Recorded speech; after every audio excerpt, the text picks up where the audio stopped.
Hello दोस्तों, नमस्कार। मेरे इस यूट्यूब चैनल में आपका बहुत बहुत स्वागत है।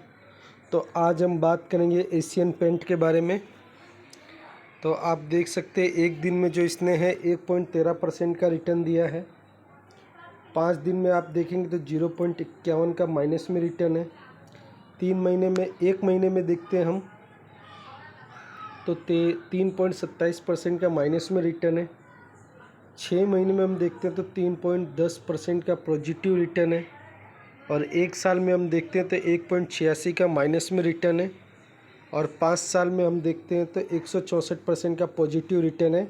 इसलिए मैं हमेशा बोलता हूँ कोई भी शेयर को अगर बाय करना है तो कम से कम 5 साल के लिए होल्ड कीजिए। 5 साल में आपको अच्छा खासा रिटर्न ज़रूर मिलेगा। और मैक्सिमम में हम देखते हैं तो आप देख सकते हैं, बाप रे बाप कितना अच्छा रिटर्न दिया। 25,935% का रिटर्न दिया है। कंपनी का हाई जो है 3590 रुपये का है और कंपनी अभी जो चल रही है 3093 रुपये पे चल रही है। तो लगभग कंपनी में 500 रुपये की लगभग गिरावट है। ठीक है, तो कंपनी ने अभी 1 साल में कितना रिटर्न माइनस में चल रही है हम देख लेते हैं। तो हम यहाँ से देखेंगे तो आप यहाँ से देख सकते हैं कंपनी जो है 1 साल में 13.51% का माइनस रिटर्न दे रही है। तो अभी ये सही समय है इसको बाई करने का। तो एक बार हम इसको निफ्टी 50 से कंपेयर कर लेंगे। तो अभी हम आ चुके हैं इसको निफ्टी 50 से कंपेयर करने। हम यहाँ पे इसको मैक्सिमम में देख लेंगे। हम आ गए इसको कंपेयर करने के लिए, तो हम इसको मैक्सिमम में ही देख लेंगे। तो आप देख सकते हैं जो रेड वाला चार्ट है वो निफ्टी 50 का है और जो ब्लू वाला चार्ट है वो एशियन पेंट का है। तो निफ्टी 50 ने जहाँ पे 1758% का रिटर्न दिया है, वहीं पे एशियन पेंट ने 24,644% का रिटर्न दिया है। आप देख सकते हैं यहाँ पे निफ्टी 50 का जो चार्ट है उससे कहीं अच्छा चार्ट आपको दिख रहा है एशियन पेंट का। ठीक है, तो एशियन पेंट से तो ये कई गुना अच्छा रिटर्न देता है। एक बार हम एनएसई की साइड पे आ जाएंगे। तो आप एनएसई की साइट पे आ चुके हैं। तो यहाँ पे देखेंगे 14 नवंबर को इसमें 64% की डिलीवरी उठाई गई है। तो एक अच्छी बात है, इतनी हाई डिलीवरी उठाई जा रही है। कंपनी इन्फॉर्मेशन में हम आ जाते हैं तो आप यहाँ पे देख सकते हैं कंपनी जो है साल में 2 बार डिविडेंड देती है। 2022 में 2 बार दिया है, एक बार 4 रुपया 40 पैसे का और एक बार 15 रुपया 50 पैसे का। और 2021 में भी 2 बार दिया इन्होंने। तो आप देख सकते हैं 3 रुपया 65 पैसे का एक बार दिया था और एक बार 14 रुपया 50 पैसे का दिया था। तो लगभग कंपनी 20 रुपये के आसपास का डिविडेंड लगभग साल में दे ही देती है। और हम यहाँ पे आ जाते हैं तो आप यहाँ पे देख सकते हैं कि कंपनी ने यहाँ पे कुछ अपने शेयर प्लेस करके रखे। तो आप 1 नंबर कॉलम में देख सकते हैं 52.63% जो है प्रमोटर की होल्डिंग है। उसमें से इन 52% में से 10% कंपनी ने जो है 10.99% जो है कंपनी ने होल्ड करके रखा है। और जो ये 5.68% है, ठीक है, ये जो होल्ड रखा है इसका इतना परसेंट निकलता है होल्ड का। आई होप समझ गए होंगे। ठीक है, ये जो शेयर है ये प्रमोटर होल्डिंग है, इसमें से इन्होंने इतना परसेंट होल्ड किया है और ये जो निकलता है इसका जो है इतना परसेंट निकालने के बाद ये परसेंट निकल के आता है कि इन्होंने इतना होल्ड करके रखा हुआ है। आई होप आप लोग समझ गए होंगे। तो अभी हम लोग देख लेते हैं ऊपर कंपनी किस इंडस्ट्रियल में काम करती है। तो एशियन पेंट कंपनी, तो आप लोगों को नाम से ही पता चल जाना चाहिए कि एशियन पेंट है। तो पेंट इंडस्ट्रियल में काम करती है, फिर भी मैं दिखा देता हूँ। आप यहाँ पे देख सकते हैं इंडस्ट्रियल, पेंट इंडस्ट्रियल में काम करती है कंपनी। तो एक बार हम इसकी बैलेंस शीट भी देख लेंगे। ठीक है, तो अभी हम आ चुके हैं एशियन पेंट की बैलेंस शीट के ऊपर। तो आप देख सकते हो 2018 से हम लोग देख रहे हैं। तो यहाँ पे आप देख सकते हो रिजर्व एंड सरप्लस तो 7,702 करोड़ था, फिर बढ़ गया 8,747 करोड़ हो गया, फिर यहाँ पे फिर बढ़ गया 9,357 करोड़ हो गया। यहाँ पे आप देख सकते हैं 11,995 करोड़ हो गया और यहाँ पे आप देख सकते हैं 13,253 करोड़ हो गया। तो आप देख सकते हैं कंटिन्यू रिजर्व बढ़ता ही जा रहा है। तो ये एक पॉजिटिव बात है। कंपनी में हम देख लेते हैं लॉन्ग टर्म जो कर्जा है वो 16 करोड़ 16 लाख का कर्जा है और शॉर्ट टर्म में कोई भी कर्जा नहीं है। ठीक है, तो ये बैलेंस शीट काफ़ी अच्छी है। एक बार हम इसका P&L देख लेते हैं। तो अभी आप देख सकते हैं हम लोग एशियन पेंट स्क्रीनर खोल लिए। तो आप इसका मार्केट कैप देख सकते हैं 2,95,226 करोड़ का मार्केट कैप है। तो ये एक लार्ज कैप कंपनी है, ठीक है। उसके बाद हम नीचे आ जाते हैं। तो आप यहाँ पे देख सकते हैं एशियन पेंट जो इंडस्ट्रियल है, पेंट की जो इंडस्ट्री है उसमें ये एशियन पेंट जो है लीडर है, नंबर 1 पे अपना कारोबार करता है। तो ये भी एक अच्छी बात है, लीडर होना भी एक अपने आप में एक एडवांटेज होता है, ठीक है। उसके बाद ये क्वार्टरली रिजल्ट है। तो आप देख सकते हैं क्वार्टरली रिजल्ट में आप देख सकते हैं 882 करोड़, और उसके बाद आप लास्ट में देख सकते हैं 804 करोड़। तो आप देख सकते हैं कि क्वार्टरली जो इनके प्रॉफिट हो रहे हैं वो कंटिन्यू प्रॉफिट हो रहे हैं, कहीं पे भी लॉस में नहीं है।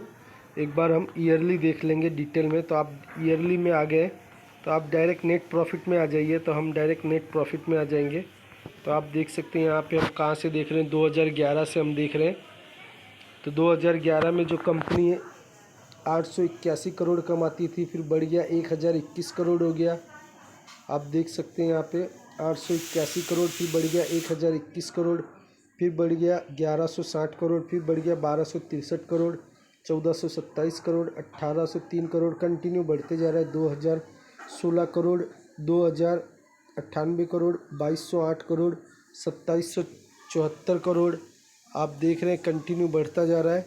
और यहाँ पे आप देख सकते हैं 3207 करोड़, 3085 करोड़ और 3745 करोड़। तो आप देख सकते हैं कंपनी जो है 881 करोड़ से लेके अभी 3745 करोड़ तक पहुंच गई है, ठीक है। तो आप देख सकते हैं कंपनी ने यहाँ से यहाँ तक की जंप की है। इसी हिसाब से आप सोचिए जैसे जैसे इनके प्रॉफिट में जंप होते जाएगा ईयर ऑन ईयर, वैसे वैसे इनके चार्ट भी ऊपर जाते जाएंगे। आपको ये बात समझनी होगी। आप ये सोचेंगे कि बिज़नेस कुछ नहीं हो और चार्ट ऊपर चले जाए, तो ऐसा कुछ नहीं है। वही चार्ट ऊपर जाएगा जिसके बिज़नेस अच्छे होंगे, जिनके बिज़नेस में प्रॉफिट दिखता होगा, जिनके बिज़नेस में प्रॉफिट बढ़ेगा, ठीक है। तो इसलिए हम इस तरह की कंपनियां ढूंढते हैं हम कि जो निफ्टी 50 से अच्छा रिटर्न दे, प्रॉफिटेबल हो और प्रॉफिट कंटिन्यू उसका बढ़ता रहता हो। तो हम एक बार शेयर होल्डिंग पैटर्न देख लेंगे। तो प्रमोटर के पास जो है 52.63% है, FIS के पास 18.56% है, DIS के पास 8.74% है, गवर्नमेंट के पास 0.04% है, और पब्लिक के पास आप देख सकते हैं 19.99% है, और अदर के पास 0.04% है। तो हमेशा आप देखिएगा जहाँ पे जो कंपनी अच्छी होगी उस कंपनी का प्रमोटर होल्ड, उस कंपनी के पास आप देख लेना पब्लिक के पास कम शेयर होंगे, ठीक है। जो भी कंपनी अच्छी होगी, ठीक है, उसमें पब्लिक के पास हमेशा कम ही शेयर होंगे। तो इस बात का आप ध्यान रखिएगा, ठीक है। तो अभी हम देख लेते हैं इसमें क्या क्या पॉजिटिव बातें हैं। तो हम स्टार्टिंग से देख लेंगे। तो आप देख सकते हैं सबसे पहले हमने कंपनी का चार्ट देखा जो ग्रीन था। दूसरे नंबर पे हमने देखा कि कंपनी में भी 13% की गिरावट है, 13 से 14% की। तो जब भी कोई अच्छी कंपनी में 13-14% की गिरावट होती है, आप ख़रीदना स्टार्ट कर दो। वहाँ से हो सकता है वो और गिरे 20%, 22% तक। तो वहाँ से हम 13, 14, 15% से स्टार्ट कर देते हैं। वहाँ से वो जितना गिरेगा हम प्लेस करते रहेंगे, और जब कंपनी में एक ऊपर का मोमेंटम आएगा तो हमें फ़ायदा होता है। तो एक 13% की गिरावट है, एक अच्छा मौका है। हमेशा कंपनी पिक पे हो तब खरीदना बेवकूफ़ी है। जब अच्छी कंपनियां 12 से 13%, 14%, 20% नीचे आती तब खरीदना होता है। तो ये भी एक अच्छी बात है। उसके बाद हमने देखा कि कंपनी में 64% की डिलीवरी उठाई जा रही है, तो अच्छी बात है। कंपनी में 64% की डिलीवरी उठाई जा रही है, अच्छी बात है। इसमें एक नेगेटिव बात है, जो इनके प्रमोटर होल्डिंग है उसमें से इन्होंने 10% जो है वो प्लेज करके रखा हुआ है। तो ये एक नेगेटिव बात है, लेकिन फिर भी कंपनी अच्छी है तो वो प्लेस शेयर भी कभी न कभी निकाल लेगी। तो एक ये माइनस पॉइंट है, मैं लिख लेता हूँ, एक ये माइनस पॉइंट है, लेकिन वो चल जाएगा, ठीक है। उसके बाद क्या है, कंपनी साल में 2 बार डिविडेंड देती है, ये भी एक अच्छी बात है, ठीक है। 20 रुपये तक का तो आपको डिविडेंड ही मिल जाता है कंपनी से, ठीक है। उसके बाद जो है कंपनी पेंट इंडस्ट्रियल में काम करती है, तो पेंट तो जब भी आप देख रहे हैं कितने कितने नए नए बिल्डिंगें बनती रहती हैं, नए नए हाउस बनते रहते हैं, गवर्नमेंट बिल्डिंग बनती है, कॉरपोरेट एक्शन में बिल्डिंगें बनती रहती, तो हर जगह पेंट का काम है। और जो पुराने घर हो जाते हैं वहाँ पे भी पेंट लोग 5 साल में 10 साल में कराते ही रहते हैं। इसका मतलब पेंट का बिज़नेस कभी भी बंद नहीं होगा, तो ये भी एक अच्छी बात है। उसमें भी पेंट इंडस्ट्रियल में भी ये लीडर है, ये भी एक अच्छी बात है, ठीक है। उसके बाद रिजर्व एंड सरप्लस इनके कंटिन्यू बढ़ रहे हैं। लॉन्ग टर्म कर्जा 16 करोड़ का है, वो कुछ भी नहीं है, मतलब डेट फ्री आप समझ सकते हैं। शॉर्ट टर्म कर्जा भी कुछ नहीं है, ठीक है। प्रॉफिट आपने देख ही लिया, कंटिन्यू ईयर टू ईयर बढ़ते ही जा रहा है, ये भी एक अच्छी बात है। और उसके बाद प्रमोटर होल्डिंग भी 50% से ऊपर है, तो ये भी एक अच्छी बात है। तो ये सब पॉजिटिव पॉइंट है इसके अंदर, ठीक है। एक ही हल्का सा माइनस पॉइंट है, वो भी ज़बरदस्ती का हम ढूंढ रहे हैं कि कंपनी ने अपने जो है प्रमोटर होल्डिंग में से भी 10% प्लेज करके रखा हुआ है। तो मुझे तो ये कंपनी अच्छी लग रही है और मुझे ऐसा लगता है आगे ये कंपनी और भी अच्छा करेगी, ठीक है। तो हमें जब भी मौका मिलेगा हम इसमें अपनी पोजीशन बनाएंगे।